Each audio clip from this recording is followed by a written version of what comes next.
આ 16મો દાખલો છે 5.2 સ્વાધ્યાયનો. એમાં તમને એક શ્રેણી આપેલી છે, છેલ્લું પદ આપેલું છે, બરાબર.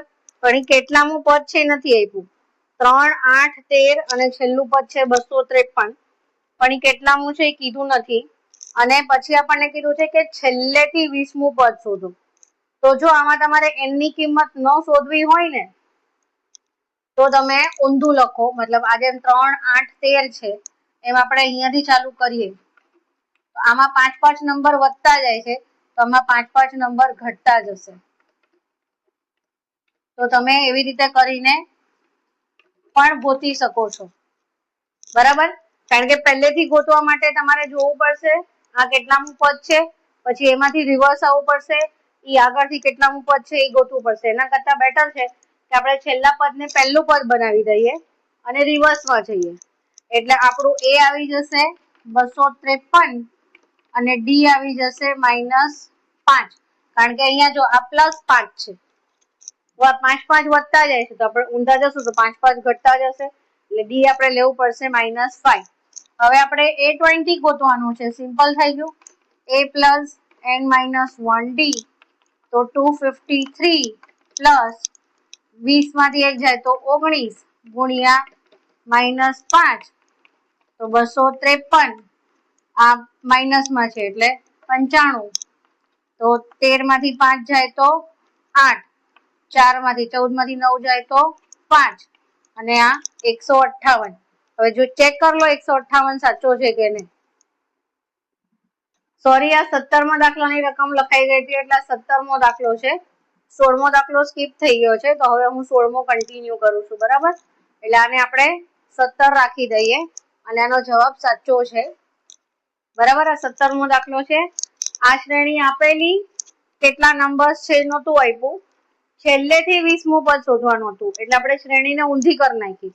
ઊંધી કરવાથી આપણને ફાયદો શું થયો કે n ગોતવું નહીં પડે અને રિવર્સમાં નંબર આવી ગયા. એટલે પહેલું પદ આ લઈ લેશું અને ડી ઊંધું, કારણ કે એમાં 5 નંબર વધતા જાય છે, તો આમથી ચાલુ કરશું તો 5 નંબર ઘટતા જશે. એટલે ડી પણ મળી ગયું, એ પણ મળી ગયું અને એનાથી આપણે અહીંયાથી સ્ટાર્ટ કર્યું. એટલે અહીંયાથી છેલ્લેથી 20મું પદ ગોતવાનું છે, એટલે તો આપણે અહીંયાથી ઊંધેથી ચાલુ કર્યું, એટલે સીધે સીધું ગોતાઈ ગયું.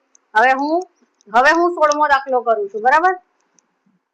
16મો દાખલો છે ને એમાં શું આપેલું છે, 19મો દાખલો છે, જેમાં કીધું છે કે સુબા કરીને કોઈ છે જે 5000 થી સ્ટાર્ટ કરે છે કામ કરવાનું. એટલે એ બરાબર 5 રૂપિયા એનો પગાર વધે છે. દર વર્ષે 200 રૂપિયા વધે છે. તો કયા વર્ષમાં એનો પગાર 7000 થશે? દર વર્ષે 200 રૂપિયા વધે, 10 વર્ષે 2000 વધે ને. તો અહીંયા આગળ આપણે n ગોતવાનું છે. તો સિમ્પલ છે, an a + n - 1d. તો આ સૂત્ર આપણે લખવાની જરૂરત કેમ પડે છે? કારણ કે આપણી પાસે n ની કિંમત નથી, એટલે આપણે બધું છૂટું છૂટું લખવું પડે છે. બાકી સૂત્ર મતલબ n નો નંબર આપી દીધો હોય તો અહીંયા આગળ ડાયરેક્ટ મતલબ સમજો 10મું છે તો a + 9d લખીને આપણે સોલ્વ કરી નાખીએ. પણ આપણી પાસે અહીંયા નંબર નથી, કિંમત છે, નંબર નથી.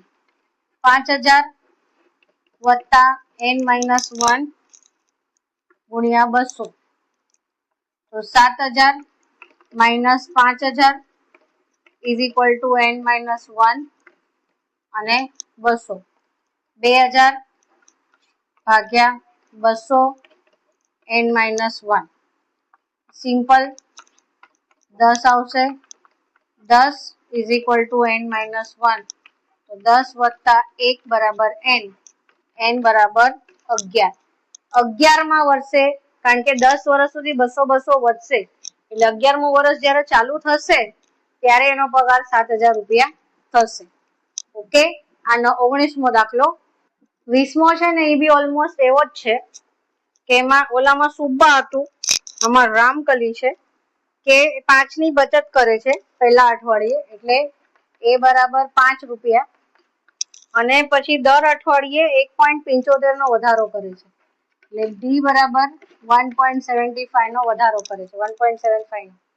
તો કયા અઠવાડિયામાં, એટલે આમાં પણ an જ આપેલું છે, એની બચત 20.75 રૂપીસ હશે, મતલબ ત્યાં પહોંચશે, બરાબર. તો ઈ જ સેમ સૂત્ર, સેમ પ્રોસીજર, રકમ અલગ. 20.75 5 n-1 1.75. અને જો તમને અત્યારથી કહી દો, બંને બાજુ પોઈન્ટ પછી સેમ નંબર્સ છે એટલે પોઈન્ટ કાઢી જ નાખો. ના, પણ અહીંયા પોઈન્ટ કાઢશો તો લોચો પડશે, કારણ કે અહીંયા પાછું પોઈન્ટ લગાડવું પડશે, એટલે હમણાં રહેવા દો.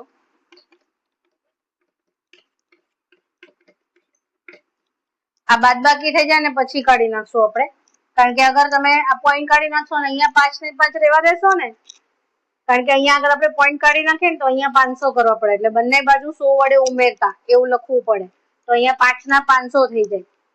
તો એ પાછું તમે એક્ઝામમાં ભૂલી જાઓ તો લોચા પડી જાય, એટલે એના કરતા 20 આ રૂપિયા છે એટલે 20 રૂપિયા 75 પૈસા, અને આ 5 રૂપિયા છે તો રૂપિયામાંથી રૂપિયા બાદ કરવાના, પૈસામાંથી રૂપિયા બાદ નહીં કરવાના, એટલે 20 માંથી 5 જાય તો 15, એટલે આવી રીતે લખવાનું, બરાબર.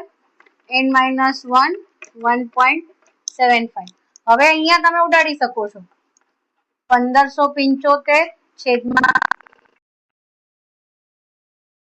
-1. હવે જો તમે આને બંનેને 25 થી તમને 25 નો ઘડિયો આવડતો હોય તો તમે 25 થી કરી શકો. 25 છંગ 150, એટલે 157 માંથી 150 બાદ કર્યા એટલે 7 વધ્યા, એટલે 25 તેરી 75, અને 25 સત્તા 175 થાય, અને પછી 7 નવા 63, એટલે 9 બરાબર n-1, તો n બરાબર 9 વત્તા 1 એટલે 10 આવે. શું આવે? જો કેટલો બી મોટો પોઈન્ટ વાળો દાખલો હોય કે અપૂર્ણાંક વાળો દાખલો હોય, n ની કિંમત માઇનસમાં કે પોઈન્ટમાં નહીં આવે તો અહીંયા તમે સાબિત થઈ ગયું. બધા આ પોઈન્ટ વાળો નંબર હતો, આ પોઈન્ટ વાળો નંબર હતો, ભાગાકાર હતો, બાદબાકી હતી, પણ છેલ્લે n શું આવ્યું? 10. એટલે આ ધ્યાનમાં રાખજો કે n ની કિંમત ક્યારે પણ નેગેટિવ કે અપૂર્ણાંકમાં પોઈન્ટમાં નહીં આવે, બરાબર. સ્વાધ્યાય 5.2 પૂરું થયું. હવે 5.3 કરીશ ત્યારે વિડીયો બનાવીશ ત્યારે મોકલીશ.